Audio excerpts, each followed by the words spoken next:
আজ 14ই ডিসেম্বর বুদ্ধিজীবী দিবস। আজকের এই দিনে 1971 সালের মহান মুক্তিযুদ্ধে বিজয়ের ঠিক প্রাককালে মুক্তিযুদ্ধপন্থী লেখক, শিল্পী, সাংবাদিক সহ বিভিন্ন পেশার যারা স্বাধীনতাকামী ব্যক্তি রয়েছিলেন তাদেরকে পরিকল্পিতভাবে হত্যা করা হয় এবং বিজয়ের প্রাককালে বাংলাদেশের যারা চিন্তাশীল মানুষ ছিলেন, স্বাধীনতার পক্ষে ছিলেন, তাদেরকে হত্যা করা হয় যাতে বাংলাদেশ জাতি হিসেবে মর্যাদাশীল রাষ্ট্র হিসেবে দাঁড়াতে না পারে। 54 বছরে আমাদেরকে মুক্তিযুদ্ধের আকাঙ্ক্ষাকে বাস্তবায়ন করার জন্য লড়াই সংগ্রাম করে যেতে হয়েছে এবং 24-এর বিপ্লবের মধ্য দিয়ে আমাদেরকে সেই লড়াই এবং সেই আত্মত্যাগ আবারও করতে হয়েছে।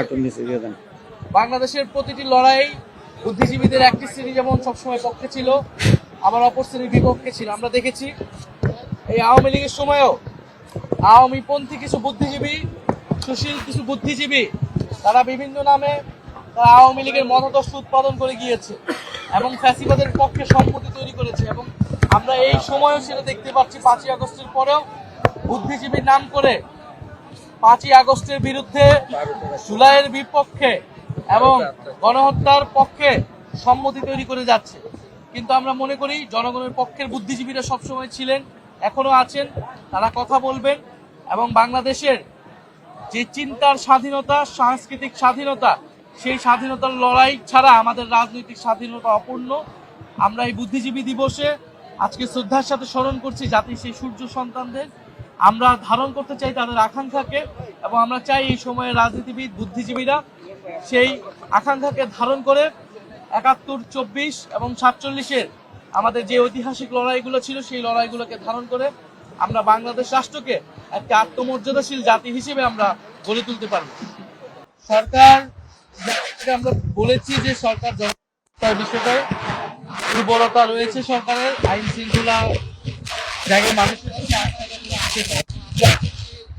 দেখতে পাচ্ছি যে নির্বাচনকে বানচাল করার জন্য এবং গণ অভ্যুত্থানকে নস্যাৎ করার জন্য গণ অভ্যুত্থানের যারা প্রতিচ্ছবি ছিল, যারা নায়ক ছিল, নেতা ছিল, যারা অংশগ্রহণকারী ছিল, তাদেরকে টার্গেট করে হত্যা করা হচ্ছে এবং এটি ওসমান হাদির উপর হামলার ঘটনায় পুরো জাতি দেখেছে।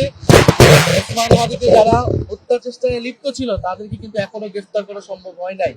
আমরা বলতে চাই অতি দ্রুত সময় তাদেরকে গ্রেফতার করে বিচারের আওতায় আনতে হবে এবং এই পুরো পরিকল্পনার সাথে, এই আয়োজনের সাথে যারা জড়িত, প্রশাসন থেকে শুরু করে যারা সরকারের ভিতরে বাহিরে যারা নীল নকশা করছে, তাদেরকে চিহ্নিত করে গ্রেফতারের আওতায় আনতে হবে এবং আমাদের ফ্যাসিবাদ বিরোধী জাতীয় ঐক্য বজায় রাখতে হবে। আমরা দেখছি ঘটনাকে কেন্দ্র করে রাজনৈতিক দলগুলো একে অপরকে দোষারোপ করছে। আমরা মনে করি এই সময় আমাদেরকে এই জায়গা থেকে সরে এসে একটা ন্যূনতম একটা জাতীয় ঐক্য আমাদের মধ্যে রাখতে হবে। আমাদের মধ্যে বিভক্তি থাকলে ফ্যাসিস্ট শক্তি সেটা সবচেয়ে বেশি সুবিধা প্রাপ্ত হবে।